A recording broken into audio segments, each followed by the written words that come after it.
வணக்கம் நேயர்களே, நீண்ட இடைவெளிக்கு பிறகு உங்களை சந்திக்கிறதுல மிக சந்தோஷம். இன்றைக்கு மிக முக்கியமான ஒரு சம்பவத்தை பார்க்க போறோம். உங்களுக்கு என்னன்னு சொல்லி சொன்னால், தமிழ் அரசியல் பரப்பிலே தற்போது மிக தீவிரமாக அரசியல் முன்னெடுக்கப்பட்டு வருகிறது. அதிலும் குறிப்பாக இந்த உள்ளூராட்சி மன்ற தேர்தல் தொடர்பாகத்தான் அந்த அரசியலுடைய முன்னெடுப்புகள் அல்லது காய் நகர்த்தல்கள் நடைபெற்று வருகிறது. இன்றைக்கு தேசிய மக்கள் சக்திகளாக இருந்தாலும் சரி, தமிழ் தேசிய அரசியல்வாதிகளாக இருந்தாலும் சரி, அல்லது தமிழ் அரசியல்வாதிகளாக இருந்தாலும் சரி, அவர்கள் தங்களுடைய கட்சி சார்ந்து தங்களுடைய அரசியலை மிக சாதுரியமாக அதற்கான காய்களை நகர்த்தி வருவதை அவதானிக்கக்கூடியதாக இருக்கிறது. அந்த வகையில் தான் இன்றைக்கு தமிழ் தேசிய கட்சிகள் சொல்கிறார்கள், தமிழ் தேசிய கட்சிகளுக்குத்தான் இந்த உள்ளூராட்சி மன்ற தேர்தல்களிலே தமிழ் மக்கள், குறிப்பாக வடக்கு கிழக்கிலே வாழ்கின்ற தமிழ் மக்கள் வாக்களிக்க வேண்டும் என்கிற கோரிக்கையை முன்வைக்கிறார்கள். அதிலும் குறிப்பாக நாடாளுமன்ற உறுப்பினரும் தமிழ் தேசிய மக்கள் முன்னணியுடைய தலைவராக இருக்கின்ற கஜேந்திரகுமார் பொன்னம்பலம் தலைமையிலான அந்த கூட்டு சொல்கிறது என்னென்றால், தேசிய மக்கள் சக்தி என்று சொல்லப்படுகின்ற ஜேவிபி அரசாங்கத்துக்கு அல்லது அந்த கட்சிக்கு நீங்கள் அளிக்கின்ற வாக்கு என்பது தமிழ் தேசியத்தை அழிப்பதற்கான வாக்காக அமையும் என்றதுல எந்த விதமான சந்தேகம் கிடையாது.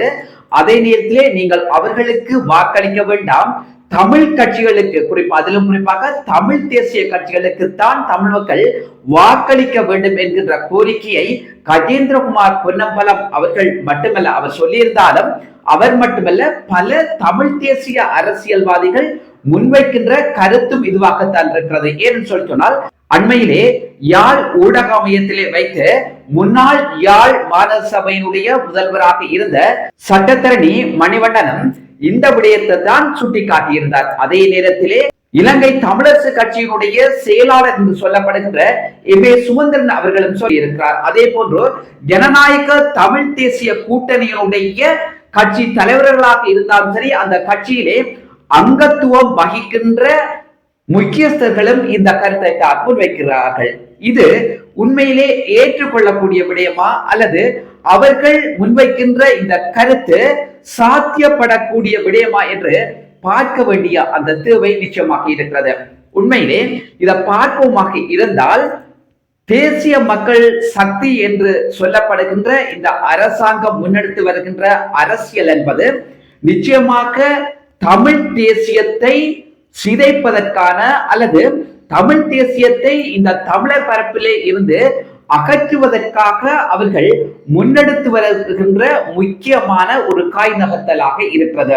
இதிலே இன்னும் ஒரு விடயத்தை பார்க்க வேண்டிய தேவை இருக்கிறது என்று சொன்னால், இன்றைக்கு வடக்கு கிழக்கிலே வாழ்கின்ற தமிழ் மக்கள் ஒட்டுமொத்தமாக அல்லது பெரும்பாலாக தேசிய மக்கள் சக்தியை அவர்கள் தெரிவு செய்வார்களாக இருந்தால் தமிழ் தேசியம் என்பதை இந்த மண்ணிலே நினைக்காது. அடுத்தபடியாக தமிழர்களுக்கு இந்த மண்ணிலே எந்த விதமான பிரச்சனைகளும் இல்லை அல்லது அவர்களுக்கு அரசியல் ரீதியாக எந்த விதமான தேவைப்பாடுகளும் இல்லை என்பதை இந்த அரசாங்கம் சர்வதேச சமூகத்திற்கு சொல்வதற்கு அதுவும் வாய்ப்பாக அமைந்துவிடும் என்பதிலே எந்த விதமான சந்தேகமும் கிடையாது. இதிலிருந்து பார்க்கக்கூடிய விஷயம் என்னன்னு சொன்னால், தமிழ் மக்கள் மிக பாரிய அளவிலான பின்னடைவை சந்திப்பார்கள். ஏனென்று சொல்லி சொன்னால், தமிழர்களுக்கு ஒருபோதும் இந்த அரசாங்கம் தமிழர்களுக்கான அரசியல் அபிலாசைகளை தீர்த்து வைக்க போவது கிடையாது. அது எந்த அரசாங்கமாக இருந்தாலும் சரி, அவர்கள் பலவிதமான வாக்குறுதிகளை கடந்த காலங்களில் வழங்கியிருந்தார்கள். தற்போதைய அரசாங்கம் அனுரகுமார் திசாநாயக்க தலைமையிலான இந்த அரசாங்கமும் இப்படித்தான் காலத்தை கடத்தி வருகிறது. அதே நேரத்திலே இவர்கள் இந்த ஆட்சியை பொருட்படுத்த இந்த காலப்பகுதியிலே தமிழர் தொடர்பாக அல்லது தமிழருடைய அரசியல் நலன் சார்ந்து அவர்கள் முன்னெடுத்திருக்கின்ற விடயம் என்னவென்று பார்ப்போமாக இருந்தால் அதுவும் பூஜ்ஜியத்திலே தான் இருக்கிறது. அதே நேரத்திலே இந்த தேசிய மக்கள் சக்தி அரசியலே களமிறக்கியவர்கள் யார் என்று பார்ப்போமாக இருந்தால் அவர்களும் தமிழர்களாக இருக்கிறார்கள். தமிழர் பரப்பிலே நிச்சயமாக தமிழர்களாகத்தான் இருக்க முடியும். இருந்தாலும் அவர்கள் முன்னாள் அரச உத்தியோகத்தர்களாகவும் படித்தவர்களாகவும் இருக்கிறார்கள். பாமர மக்களை பொறுத்தவரையிலே அல்லது கிராமப்புறங்களிலே வாழ்கின்ற மக்களை பொறுத்தவர்களே அவர்கள் இன்றைக்குமே தமிழ் தேசியத்திலே இருந்து விலகாதவர்களாக இருக்கிறார்கள். தமிழ் தேசிய கட்சிகளுக்கு வாக்களிப்பதற்கு அவர்கள் தயாராக இருக்கின்றதையும் நிச்சயமாக இதிலே கூற வேண்டிய தேவை இருக்கிறது.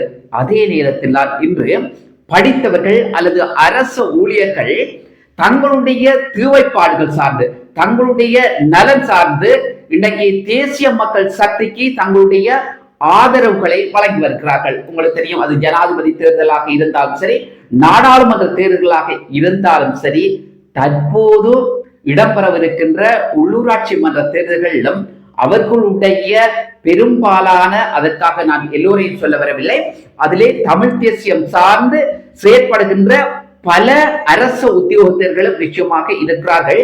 அதற்காக அவர்களை நான் குறை கூறவில்லை, குற்றம் சுமத்தவில்லை. ஏனென்றால் இது கடந்த காலங்களில் இடம்பெற்ற சம்பவமாக இருக்கிறது, ஒரு வரலாறாக இருக்கிறது. இதிலே இன்னும் ஒரு விஷயத்தை பார்க்க வேண்டும் என்ன சொன்னால், தமிழ் மக்கள், வடகிழக்கிலே வாழ்கின்ற தமிழ் மக்கள் தமிழ் தேசிய கட்சிகளுக்கு தான் வாக்களிக்க வேண்டும் என்று சொல்கின்றவர்கள் தமிழ் மக்கள் நலன் சார்ந்து இன்னும் இருக்கிறார்களா அல்லது அவர்கள் ஒற்றுமையாக இருக்கிறார்களா என்று பார்ப்போமாக இருந்தால் அதுவும் இல்லை என்றுதான் சொல்ல வேண்டும். ஏனென்று சொன்னால் அவர்களுடைய நிலைப்பாடுகளும் அரசியல் பிரச்சாரங்களும் அப்படித்தான் இடம்பெற்று வருகிறது. அதே நேரத்திலே எது எப்படி இருந்தாலும் தமிழ் மக்கள் தமிழ் தேசியம் சார்ந்த ஒரு கட்சிக்கு வாக்களிக்க வேண்டும் என்பது மறுதலிக்க முடியாத உண்மையாக இருக்கிறது. அதே நேரத்திலே தேசிய மக்கள் சக்திக்கு அளிக்கப்படும் அத்தனை வாக்குகளும் தமிழர் அரசியலுக்கு அல்லது தமிழர் இருப்புக்கு நாங்களே இட்டு வைக்கின்ற ஒரு அடையாளமாக இருக்கும் என்றதுல எந்த விதமான சந்தேகமும் கிடையாது. அதுல ஒரு கட்டமாகத்தான் இன்றைக்கு ஜனாதிபதியாக இருந்தாலும் சரி, பிரதமராக இருந்தாலும் சரி, அல்லது அந்த அரசாங்கத்தினுடைய அமைச்சர்களாக இருந்தாலும் சரி, எம்பிக்களாக இருந்தாலும் சரி, பல இடங்களிலே அவர்கள் கூட்டங்களை நடத்தி வருகிறார்கள். அதாவது தேர்தல் பிரச்சாரங்களை கூட்டங்களை நடத்தி வருகிறார்கள்.